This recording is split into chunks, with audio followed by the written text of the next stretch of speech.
Tell me, why does Nano exist though? Like, because I think that's an interesting story that, there's a, multi-trillion-dollar mortgage market in Australia, millions of people that have mortgages. Um, how has this come about? Like, how and why? Yeah, good. It's a good question. So the two co-founders, Andrew and Chris, I guess they spent a lot of their career in banking and finance, and from their side, they've always realised that it's been broken from many layers. The a lot of legacy tech, a lot of legacy mindset.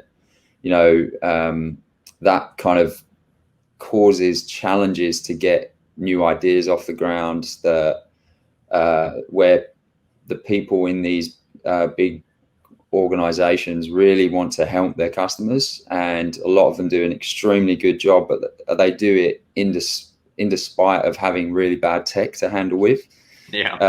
So it's kind of like the ability to get in and disrupt an industry that hasn't really been able to disrupt itself from within, and provide the ultimate kind of guiding star is to help customers. And those customers can be, likes of you and I, any kind of normal average Australian on the street, or they can be other businesses. And it's just about providing those customers with something better, and doing it at such a low price point using new technology that you're able to pass on that kind of cost saving to a customer, to have kind of lower, cheaper, but more fair economics in the mix as well.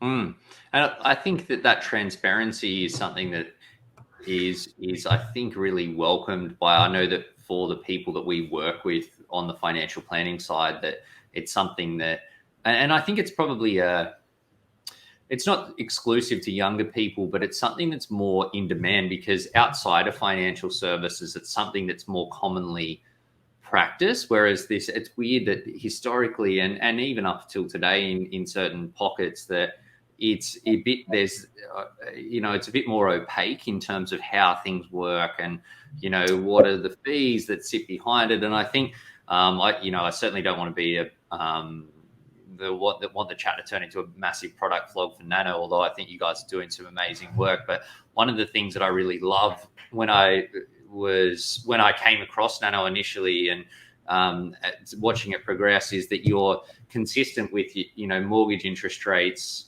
Your interest rate is your comparison rate, and it's like all these banks have, God knows how much they spend on their marketing, and they're like, oh, it's 1.1%, and then comparison rate is 3.5%. Like, to me, people don't understand that, and thankfully that's why APRA and the regulators have introduced things that allow that consistency. But I think that's really, really appreciated, and I think that's, in my view, that's that transparency. It certainly aligns with our values, and I think it's a future for creating confidence and trust in financial services consumers, and empowering them to make better decisions as well.